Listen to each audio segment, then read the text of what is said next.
الحمد لله نحمده ونستعينه ونستغفره ونؤمن به ونتوكل عليه ونعوذ بالله من شرور أنفسنا ومن سيئات أعمالنا من يهده الله فلا مضل له ومن يضلله فلا هادي له ونشهد أن لا إله إلا الله وحده لا شريك له ونشهد أن سيدنا ونبينا ومولانا محمدا عبده ورسوله أرسله بالحق بشيرا ونذيرا أما بعد فقد قال الله تبارك وتعالى في القرآن العظيم والفرقان المجيد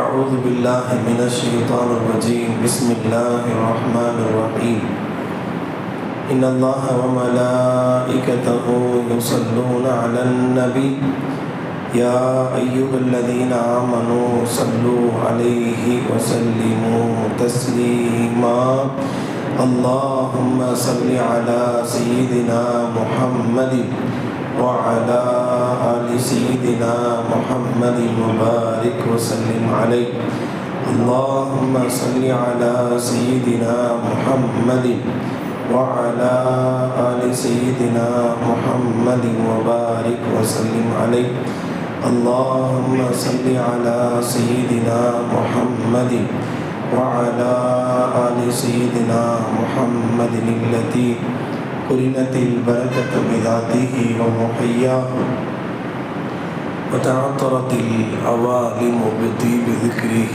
ورياه. அல்லாஹ்வின் மகத்தான பெயரருளால் ரமலான் மாதத்தின் 30வது நோன்பை, அதுவும் ஜும்ஆவுடைய தினத்தில்,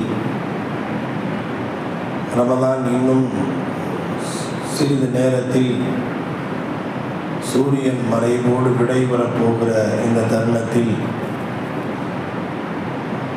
அல்லாஹ்வின் சமூகத்தில் நம் வாழ்க்கையின் சுய பரிசீலனைக்கான ஒரு வாய்ப்பை இந்த ஜும்ஆவின் வழியாக அல்லாஹ் நமக்கு வழங்கி இருக்கிறான்.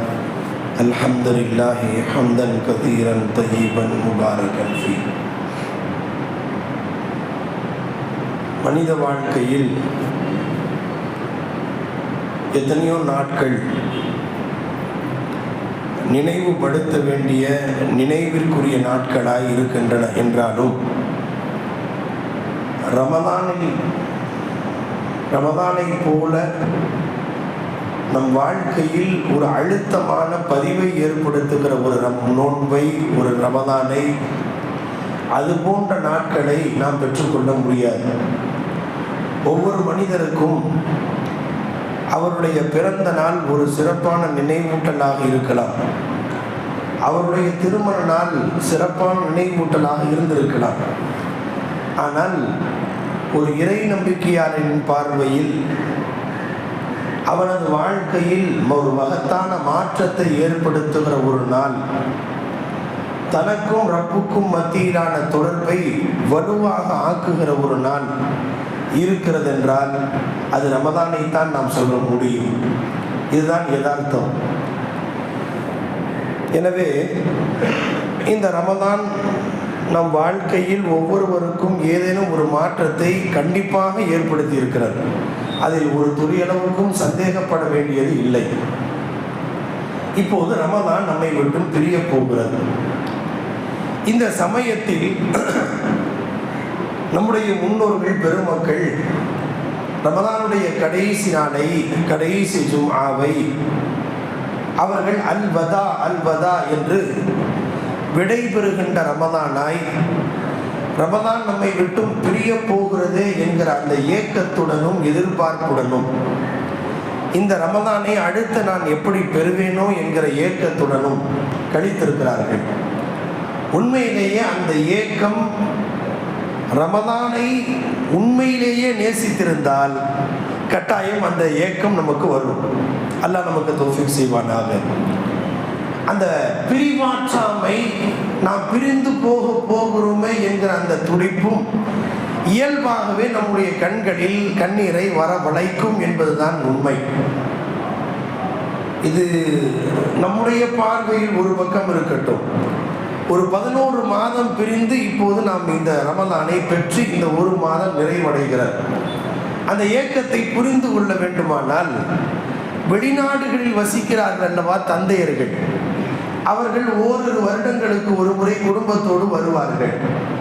வந்து அவர்கள் ஓரிரு மாதங்கள் அவர்களுடைய விடுமுறை காலங்கள் கழித்துவிட்டு அவர்கள் பிள்ளைகளையும் மனைவியை, குடும்பத்தினரை, பெற்றோரை பிரிகிறார்கள் அல்லவா. அந்த ஏக்கத்தை நினைத்து பாருங்களேன். பிள்ளையை இனி அடுத்து 2 வருஷம் கழித்து தான் நம்ம பார்க்க போகிறோம். இன்னும் நம்ம ஒரு 2 வருஷம் கழித்து தான் இந்த பிள்ளைய பார்க்கும்போது என் பிள்ளைய எந்த மாதிரி நம்ம பார்க்க போகிறோங்கிற அந்த ஏக்கம் அவர்களுக்கு இருக்கும். மனைவியை, பெற்றவர்களை என்னதான் காணொளி வழியாக நாம் பார்த்து கொள்வதாக இருந்தாலும் நேரில் பார்ப்பதை போல் வராதல்லவா. எனவே அந்த ஏக்கத்தோடு அவர்கள் பிரிகிற போது அவர்களின் இதயத்தில் ஏற்படுகிற வழிகளை வார்த்தையால் வடிக்க முடியாது. பிள்ளைய நல்லா பார்த்துக்கன்னு பார்த்து மனைவியை பார்த்து சொல்லுவார், அம்மாவை நல்லா பார்த்துக்கன்னு சொல்லுவார். அந்த நேரத்தில் அவருடைய பிரிவு ஒரு பக்கம், எப்போது மீண்டும் வருவேனோ என்கிற ஏக்கம் அவர்களை வாட்டி வதைத்து விடும். இந்த உதாரணத்தை முன்வைத்துக் கொண்டு இப்போது ரமலானுக்கு வாருங்கள். ரமலான் வந்த பிறகு நம்மில் எத்தனையோ மாற்றங்கள் ஏற்பட்டிருக்கிறது. ரமலான் ஒவ்வொரு மனிதருக்கும் ஏதேனும் ஒரு துளியளவுக்காவது மாற்றத்தை ஏற்படுத்தாமல் அது செல்வதில்லை என்பது யதார்த்தம். அல்லாஹ் அப்படி ஒரு ரஹ்மத்தை ரமலானுக்குள் மறைத்து வைத்திருக்கிறார். ரமலான் வந்தவுடன் நம்முடைய தஹஜ்ஜத் நமக்கு கிடைத்ததல்லவா.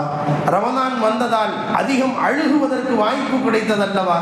ரமலான் வந்ததால் எப்போதும் 10 மணிக்கு உறங்குபவர் கூட நீண்ட நேரம் இரவு விழித்து வணங்க ஒரு வாய்ப்பு கிடைத்ததல்லவா. ரமலான் வந்ததால் எப்போதும் கைகளை இறுக்கி வைத்திருப்பவர்கள் கூட விசாலமாய் செலவு செய்ய வேண்டும் என்கிற அந்த தயான சிந்தனை வந்ததல்லவா. ரமலான் வந்ததால் உறவுகளுக்கு ஏதாவது கொடுத்து உதவ வேண்டும் என்கிற உணர்வு நமக்குள் பிறந்ததல்லவா. ரமலான் வந்ததால் நம்முடைய பாவங்களை நினைத்து தௌபா செய்ய வேண்டும் என்கிற ஏக்கம், நம்முடைய குற்ற உணர்ச்சி நம்மை மனதில் உறுத்தியதல்லவா. ரமலான் வந்ததால் குர்ஆனோடு விடுபட்டு போயிருந்த 11 மாதங்களின் தொடர்பை நாம் புதுப்பித்துக் கொண்டோம் அல்லவா. ரமலான் வந்ததால் நம்முடைய அக்கம் பக்கத்தினரை நாம் கண்டு கொள்ள வேண்டும் என்கிற உணர்வு நமக்குள் பிறந்ததல்லவா. ரமலான் வந்ததால் மற்ற மாதங்களில் பள்ளி தொடர்பை விட்டும் தூரமாக இருந்தவர்களை ஒரு காரணத்தின் அடிப்படையில் நம்மை ரப்போடு, அவன் இல்லத்தோடு தொடர்பு ஏற்படுத்துவதற்கு ஒரு வாய்ப்பு கிடைத்ததல்லவா. இதையெல்லாம் யோசனை செஞ்சு ஒரு முடிவுக்கு வருவோம். இப்போது பிரிய போகிறது. ஒரு பிரிவாற்றாமை நம்மை வாட்டி வதைக்க வேண்டும். தவாஃபுல் வதா என்று சொல்வார்கள். ஹஜ் செய்யக்கூடிய போகிறார்கள் அல்லவா. ஹஜ் செய்து முடித்து விட்டு மக்கமா நகரை விட்டு பிரிகிற போது வெளியூர் வாசிகள், அதே போல வெளிநாட்டை சார்ந்தவர்கள், அவர்களுக்கு தவாஃபுல் வதா என்பது வாஜிப் என்கிற கட்டாய கடமை. மீண்டும் மக்காவிற்கு வர முடியாது என்கிற சூழல், அது மதீனா முடிச்சுட்டு அப்படியே அவங்க ஜித்தாவுக்கு அல்லது வேறு எங்காவது அவர்கள் ஊருக்கு புறப்படுகிற கூடிய சூழல் ஏற்படும் அல்லவா. அந்த சமயத்தில் வெளிநாட்டை சார்ந்தவர்கள் பயணத்தை நிறைவு செய்துவிட்டு மக்காமா நகரத்திற்கு கடைசியா பிரியும் போது அந்த தவாஃபை கடைசி தவாஃப், இதற்கு விடை பெறுகிற தவாஃப் என்று பெயர். இது மார்க்கம் அதை வாஜிப் என்று சொல்லியிருக்கிறது. தவாஃபுல் வதா ஸல்லல்லாஹு அலைஹி வஸல்லம் அதை நிறைவேற்றினார்கள். மதீனாவில் இருந்து வந்து ஹஜ்ஜை நிறைவேற்றியதற்கு பிறகு பிரிகிற போது என்ன ஏக்கம் அவர்களுக்கு இருந்திருக்கும். காபாவே, உன்னை நான் பிரிவதற்கு எனக்கு மனம் இல்லை, இந்த மக்கள் இங்கே வசிக்க விடவில்லை, அதனால் நான் பிரிந்து செல்கிறேன் என்ற ஏக்கத்தோடு சென்ற ஸல்லல்லாஹு அலைஹி வஸல்லம் ஹஜ்ஜத்துல் வதாவில் வந்து அந்த ஹஜ்ஜை நிறைவேற்றி விட்டு தவாப் செய்துவிட்டு பார்த்து மீண்டும் அழுகிறார்கள். மீண்டும் நான் உன்னை எப்போது பார்ப்பேனோ அந்த ஏக்கத்தோடு அவர்கள் பிரிந்தார்கள். இப்போதும் மார்க்கத்தினுடைய கடமையை நிறைவேற்றுகிற ஹஜ்ஜை நிறைவேற்றுபவர்கள் அந்த தவாஃபுல் வதாவை முடித்துவிட்டு வெளியே வருகிற போது ஒரு மிகுந்த ஏக்கத்தோடு அவர்களுடைய கண்ணீரை வார்த்தையால் வடிக்க முடியாது. ஏங்கி தவிப்பார்கள். மீண்டும் நான் எப்போது நான் பார்ப்பேனோ, ஒரு தாயை பிரிந்த பிள்ளையை போல, தன்னுடைய உடன்பிறப்புகளையும் மனைவியையும் இழந்தவர்களை போல அந்த துடிப்புடனே வெளியே வருவார்கள். தாயின் ஏக்கத்தையும் பிள்ளைகளின் ஏக்கத்தை கூட நாம் உதாரணப்படுத்த முடியாது. அவ்வளவு ஆழமான வழியோடு அவர்கள் பார்த்த மாத்திரத்திலேயே வெளியே வருவார்கள். அந்த ஏக்கம் என்றால் காபாவின் காரணமாகத்தான் நமக்கு கண்ணீர் வந்தது. காபாவின் தொடர்பில் தான் நமக்கு பாவ மன்னிப்பு கிடைத்திருக்கிறது. எனவே அந்த ஏக்கம் அவர்களை அழ வைக்கிறது. அது உண்மையான ஒரு மானசீகமான தொடர்பின் வெளிப்பாடு. இப்போது நமக்கும் ரமதான் பிரிய போகிறது அல்லவா? தவாஃபுல் வதாவை போல இதற்கு ஜும்ஆத்துல் வதா, ரமதானுல் வதா, விடை பெறுகின்ற ரமதான், விடை பெறுகிற ஜும்ஆ. அல்லாஹ் நமக்கு நேற்றோடு முடித்து விடாமல் கூடுதலாய் ஒரு நாளை சேர்த்து 30 நிறைவு செய்வதற்கு ஒரு வாய்ப்பு கொடுத்திருக்கிற இந்த சூழலில் இன்னும் அசரோடு சூரியன் மறைவோடு ரமதான் நிறைவு பெறப் போகிறது. இன்னும் ஒரு வக்து ஃபர்லை நாம் ரமதானில் கழிப்பதற்கு ஒரு வாய்ப்பை அல்லாஹ் தந்திருக்கிறார். இந்த சூழலில் நாம் முதலில் மறுபரிசீலனை செய்வோம். இந்த ஒரு மாத காலங்களில் என்ன நாம் பெற்றுக்கொண்டோம், அதை குறித்து நமக்கு நாமே ஒரு செல்ஃப் கால்குலேட்டிங் பண்ணியாகணும். ஒவ்வொரு ரமதான், நான் நேற்றைய தினம் கூட சொல்லப்பட்டது, நம் வாழ்க்கையிலே சில பேர் 40 ரமதானை அடைந்திருப்பார்கள், சில பேர் 30 ரமதானை அடைந்திருப்பார்கள், சில பேர் 50 ரமதானை அடைந்திருப்பார்கள். ரமதான் வருகிறது, நோன்பு நோற்றோம், இஃப்தார் திறந்தோம், சதகாவை செய்தோம், குர்ஆனை ஓதினோம், அத்தோடு முடிந்தது என்று முடித்து விடுவதா? ஒவ்வொரு ரமதானிலும் என் வாழ்க்கையில என்ன டெவலப்மெண்ட் ஆயிருக்கு? ஒரு செல்வந்தர், அவர் ஒவ்வொரு வருஷமும் தன்னுடைய பொருளாதாரம் டெவலப் ஆகுதா, அங்கே மிடில் இருக்கான்னு பார்க்கிறார். ஒவ்வொருவரும், ஒரு கல்வியாளர் தன் கல்வி நாளுக்கு நாள் வளர்ச்சி பெற்றிருக்கிறதா என்பதை யோசிக்கிறார். அனுபவத்தின் வளர்ச்சி ஏற்படுகிறது, அறிவில் வளர்ச்சி ஏற்படுகிறது, பொருளாதாரத்தின் வளர்ச்சி ஏற்படுகிறது, நம்முடைய உடலில் வளர்ச்சி ஏற்படுகிறது, நம்முடைய ஆன்மீகத்திலே வளர்ச்சி ஏற்பட வேண்டும் அல்லவா? Spiritual development. போன ரமதானை விட இந்த ரமதானில் என் வாழ்க்கையில் என்ன தவறை நான் திருத்திக் கொண்டேன், இனி என் வாழ்க்கை ஃபுல்லா நான் அதை செய்ய போறேன் என்கிற உறுதி நமக்கு வேண்டும். ஒவ்வொரு ரமதானும் வருகிற போது மட்டும் நான் ரமதானுக்காக மட்டும் அமல் செய்வதல்ல. ரமதான் என்பது ஒரு பயிற்சி காலம். அந்த பயிற்சி காலத்தில் பெற்ற பயிற்சி அந்த ஒரு மாசத்தோட மூட்டை கட்டி வைப்பதற்கல்ல, அதன் பிறகு தொடருவதற்கு தான் அல்லாஹ் நமக்கு தருகிறார். லஅல்லக்கும் தத்தகூன், தக்வாவை பெற்றுக்கொள்ள வேண்டும் என்பதற்கு தான் உங்கள் மீது கடமையாக்கப்பட்டிருக்கிறது என்று சொல்லுவதன் நோக்கம், 11 மாதம் நீங்க பாடாப்பட்டீங்க, உங்கள் நப்சு உங்களை மாட்டி வதைத்தது, உங்களோடு கூடிய ஷைத்தான் உங்களை வேறு பாதையில் திசை திருப்பிக் கொண்டிருந்தார். நான் உங்களை பக்குவப்படுத்துவதற்கு ஷைத்தானையும் வழங்கிட்டு விட்டேன், நப்சை கட்டுப்படுத்துவதற்கு நோன்பையும் உங்கள் மீது கடமையாக்கினேன். இதை வாய்ப்பாக பயன்படுத்தி நீங்கள் நல்ல அமல் செய்யக்கூடிய ஒரு வாய்ப்பு கிடைத்தது. இதுல இருந்து நீங்க என்ன எடுத்துக்கிட்டீங்க என்பதுதான் அல்லாஹ்வுடைய எதிர்பார்ப்பு. அடியார்கள் தன் ரப்பின் பக்கம் நெருங்குவதற்கு கிடைத்த இந்த வாய்ப்பை மிக அற்புதமாய், மிக அருமையான வாய்ப்பாய் பயன்படுத்தி, அன்பான பெருமக்களே, நாம் ஒவ்வொருவரும் தனித்தனியாக இப்போது ஜும்ஆவிற்கு பிறகோ ரமதான் முடிவதற்கு முன்போ ஒரு உறுதி எடுக்க வேண்டும். இந்த ரமதானில் என் வாழ்க்கையில் ஏற்பட்ட மாற்றம் என்ன? அவர்களுடைய வார்த்தைகளை கட்டுப்படுத்தி கொண்டார் என்று சொன்னார். சில பேர் எடுத்த எடுப்புல வேகமா பேசுறவங்களா இருப்பாங்க. ரமதான் அவர்களுக்கு சபரை போதித்து இருக்கும். இனி என் வாழ்க்கை கூட நான் இப்படியே நான் பொறுமையா இருந்துடணும் அப்படிங்கிறதுல நான் உறுதியா இருப்பேன். சில மனிதர்கள் அவர்கள் கலா செய்வதையே பழக்கப்படுத்தி இருப்பார்கள். ஒவ்வொரு கலா, ஃபஜ்ர் கலா சர்வ சாதாரணமாக இருந்திருக்கும். இந்த ரமதான் அவர்களுக்கு கலா இல்லாத தொழுகையை நிறைய நசீபாக்கி இருக்கும். அவர் உறுதி எடுக்க வேண்டும், இனி என் வாழ்க்கையில கலாவே வரக்கூடாது, இனி என் மௌத்து வரைக்கும் என் முகத்திற்கு கஃன் வருகிற வரை கலா என்பதை என் வாழ்க்கையில் இருக்கக்கூடாது, எப்படியாவது அந்த நேரத்தை நான் தொழுது முடிப்பேன் என்ற உறுதி ஏற்பட வேண்டும். ஒரு மனிதர் ஐவேளை கலா இல்லாமல் தொடக்கூடியவர் வாழ்க்கையில தஹஜ்ஜத் அவருக்கு வாய்ப்பு கிடைக்காமலேயே கடந்து போயிருக்கிறார். இந்த ரமதானில் அவர் தஹஜ்ஜத்தை நேர்த்தியாக தொழ வாய்ப்பு அவருக்கு கிடைத்திருக்கும். அவர் முடிவு எடுக்க வேண்டும், இனிமேல் என் வாழ்க்கை ஃபுல்லா தஹஜ்ஜத், நான் தொழ வேண்டும், அந்த தொழுகைக்கான வாய்ப்பு கிடைக்க வேண்டும் என்று உறுதி எடுக்க வேண்டும். அதற்காக ரப்பே இந்த ரம்ஜானுடைய கடைசி பொழுதில் நான் கேட்கிறேன். கடைசி நேரத்தில் கேட்கிற அந்த துஆவுக்கு ஒரு மகத்தான மதிப்பு இருக்கிறது. நேரம் கடைசி ஆக ஆக அந்த அழுகைக்கு அல்லாஹ்வின் சமூகத்தில் மதிப்பு இருக்கிறது. மூசா அலைஹிஸ்ஸலாத்து வஸ்ஸலாம் அவர்களுடைய கூட்டத்தினர் இரவோடு இரவாய் அழைத்து வருகிறார்கள் மூசா அலைஹிஸ்ஸலாம். இரவு விடிந்து வெளிச்சம் வந்த பிறகு பார்த்தால் பிரம்மாண்டமான நதி ஓடிக்கொண்டிருக்கிறது. இப்போது துரத்தி கொண்டு வருகிறார். முன்பே அவர்களுக்கு திட்டமிடப்பட்டிருக்கலாம். ஆனால் அல்லாஹ்வுடைய ஏற்பாடு, இந்த மாதிரி ஒரு சிச்சுவேஷன் அவங்களை சிக்க வச்ச உடனே பதற்றப்படுகிறார்கள்.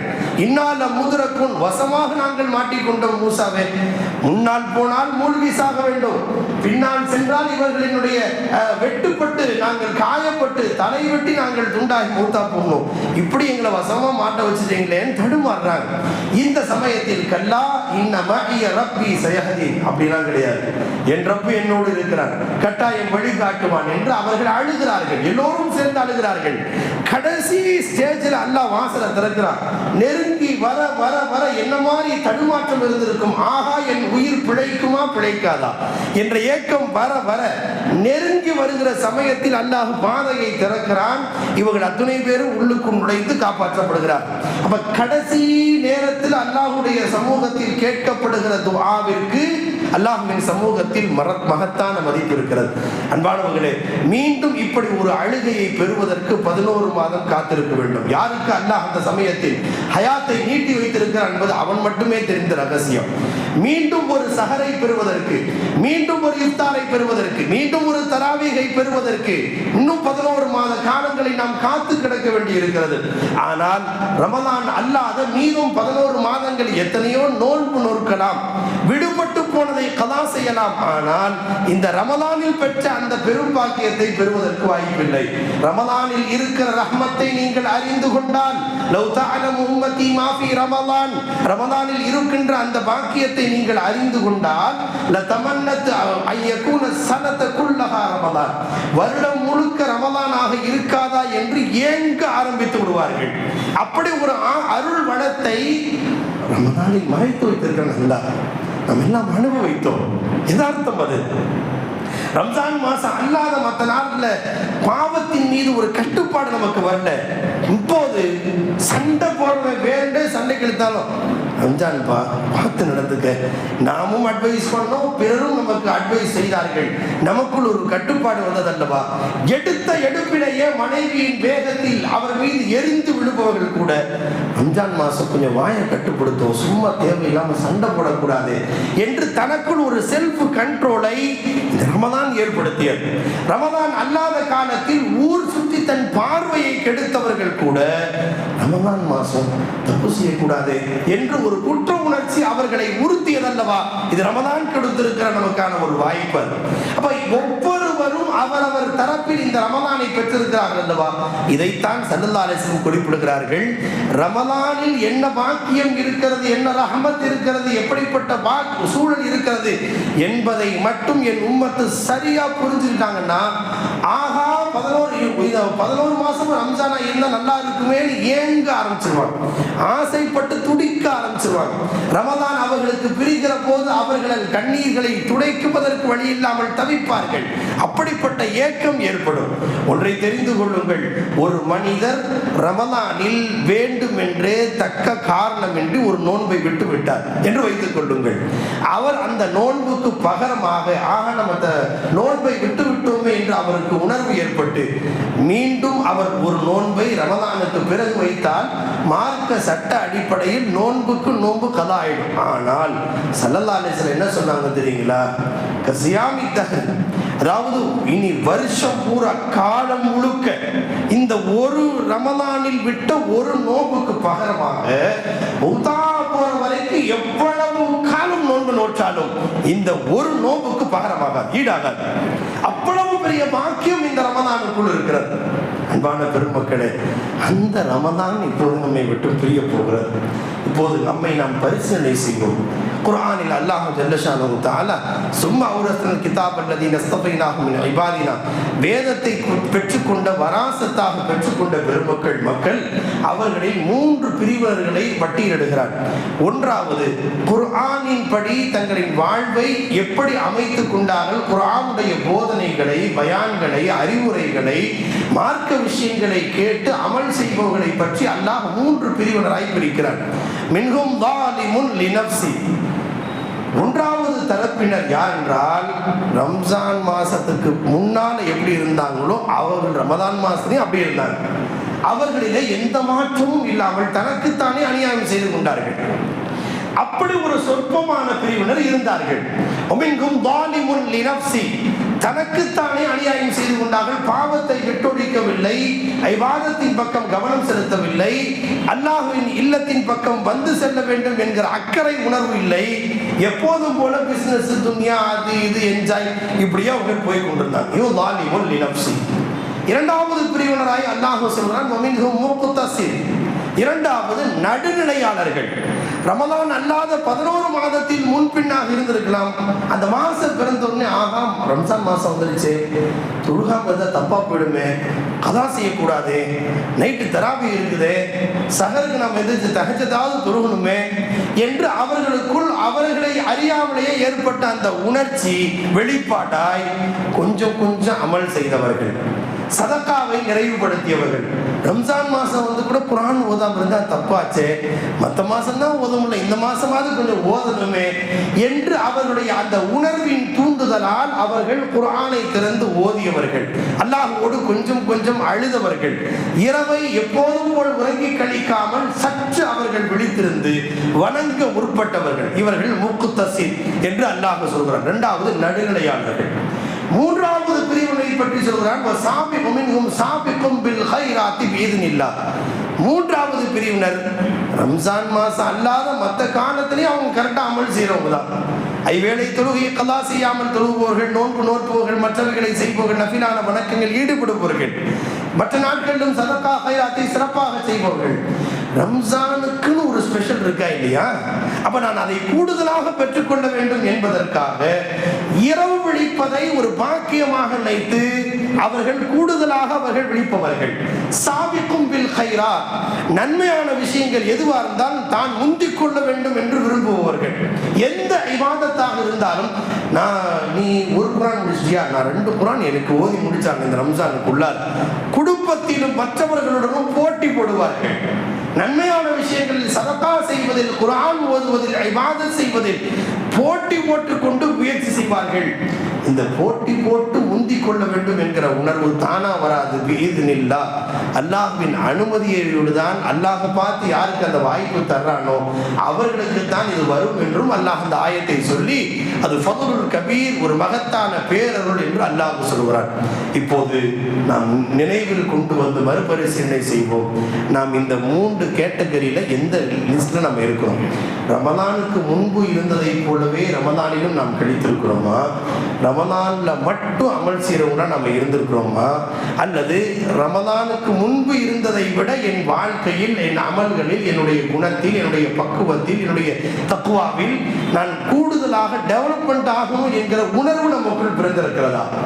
முதலாவது தரத்தில இருந்தவர்கள் இந்த ரமலான் முடிகிற போது சற்று கொஞ்சம் மேலே முக்தஸி, அதாவது ரமலானிலாவது கொஞ்சம் அமல் செஞ்சு நான் கொஞ்சம் நான் தௌபாவை பெற்றுக்கொள்ள வேண்டுமே என்கிற அளவுக்காவது அவர் தன்னை உயர்த்தி கொள்ள முற்பட வேண்டும்.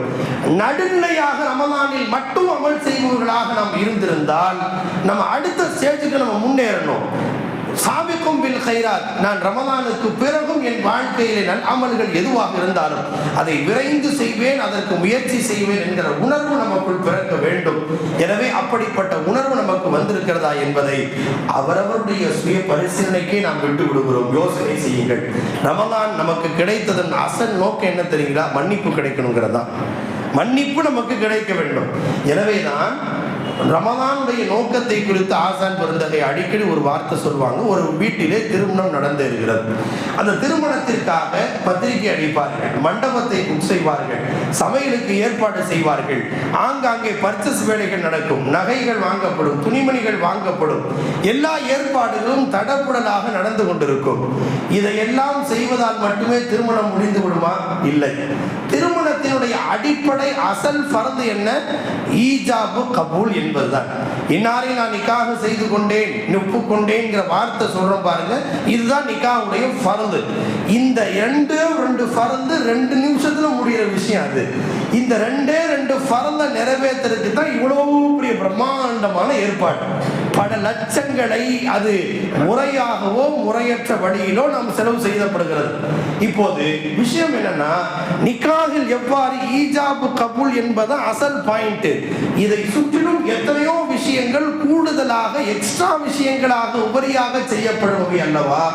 இப்போது ரமலான் என்பதை குறித்து ஒரு விஷயத்தை சொன்னார்கள். என்ன சொன்னாங்கன்னா, ரமலானுக்கினுடைய அசல் நோக்கமே மன்னிப்பு கிடைக்கணுங்கிறதா. எல்லோருக்கும் மன்னிப்பு கிடைக்க வேண்டும், எல்லாருக்கும் மன்னிப்பு கிடைக்கணும். அல்லாஹ் தௌஃபீக் செய்வானாக.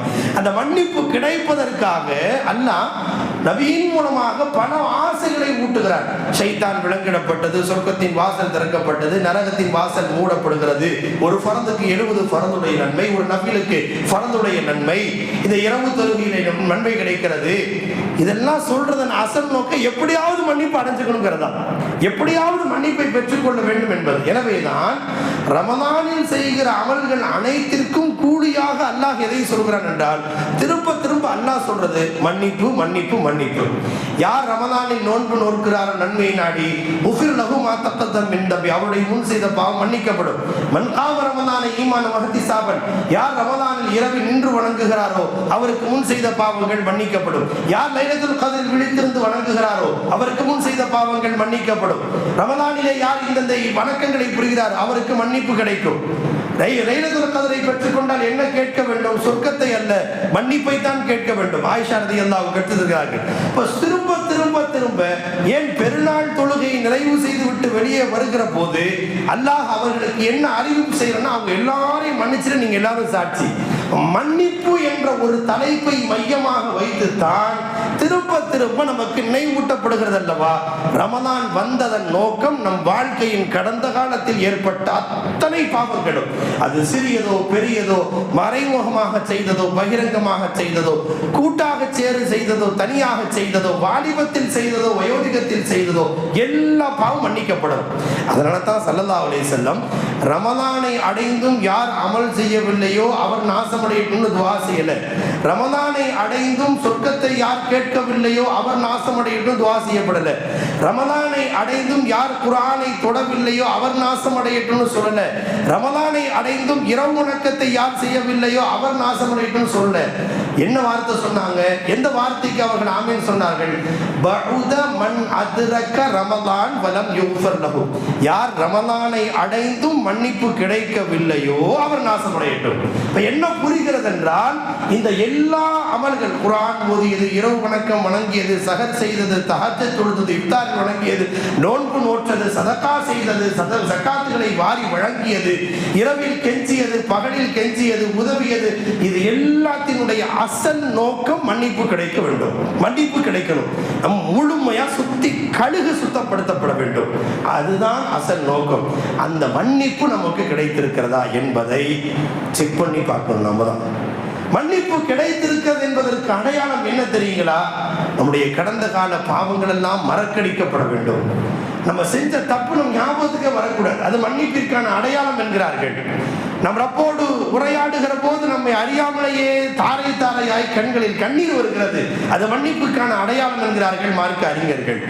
நம் முன்பை விட இப்போது இபாதத்தில் ஆர்வம் கூடி இருக்கிறது. அது மன்னிப்புக்கான அடையாளம் என்கிறார்கள்.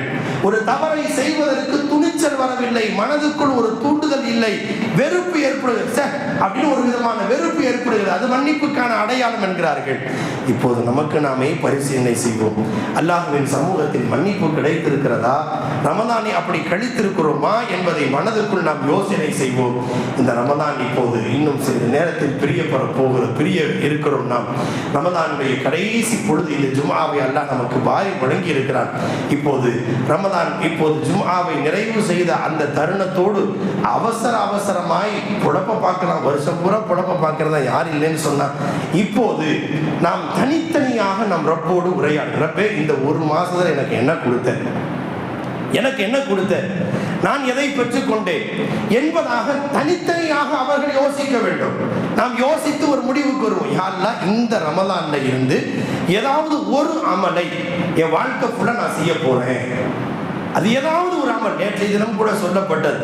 ஒவ்வொருத்தரும் அவங்களுடைய கருத்துக்களை பேசினார்கள். அதாவது இந்த ரம்ஜான்ல இருந்து என் வாழ்க்கை ஃபுல்லா அல்லாஹ் அஜல் நான் ஓத போறேன் அப்படின்றார். ஒருத்தர் சொன்னார், இனிமேல் என் வாழ்க்கையில கல்லாவே செய்யக்கூடாதுன்னு நான் முடிவு எடுத்துட்டேன்றார். இனிமேல் என் வாழ்க்கையில நான் புகைப்பிடிப்பதை இத்தோடு நான் முடிச்சுட்டேன், தௌபா செஞ்சுட்டேன்னு ஒருத்தர் சொன்னார். அது போல ஒவ்வொருவரும் தன் வாழ்க்கையில் ஏதோ ஒரு தவறில் அறிந்தோ அறியாமலோ சிக்குண்டு கிடப்பாங்க அல்லவா, அதிலிருந்து விடுபட வேண்டும் என்கிற வைராக்கியத்தோடு அல்லாஹ்வுடைய சமூகத்தில் முதல்ல உறுதி எடுக்கணும். அதுக்கு பிறகு அல்லாஹ்ட்ட பொறுப்படையணும். ஃபைதா அஸம்த ஃபதவக்கல் அலல்லாஹ். நீங்கள் முதல்ல ஒரு காரியத்தை செய்யணும், ஒரு தவறை நாம் விட வேண்டும் என்ற விஷயத்தில் உறுதி எடுங்க. உறுதி எடுத்த பிறகு ஃபதவக்கல் அலல்லாஹ், அல்லாஹ்விடத்தில் பொறுப்பு ஒப்படைத்து விடுங்கள். அல்லாஹ் நம்மை அப்படி பாதுகாப்பதற்கு தயாராக இருக்கிறார். அப்படி நம்முடைய ரமலான் கழிந்ததென்றால் இந்த ரமலான் நமக்காக நல்ல சாட்சி சொல்லும். ரப்பே, இந்த அடியார்களை இந்த மனிதர்களிடத்தில் நீ அனுப்பி வைத்தாய். இவர்கள் என்னை நல்ல முறையில் கண்ணியப்படுத்தினார்கள், அழுதார்கள், கெஞ்சினார்கள்.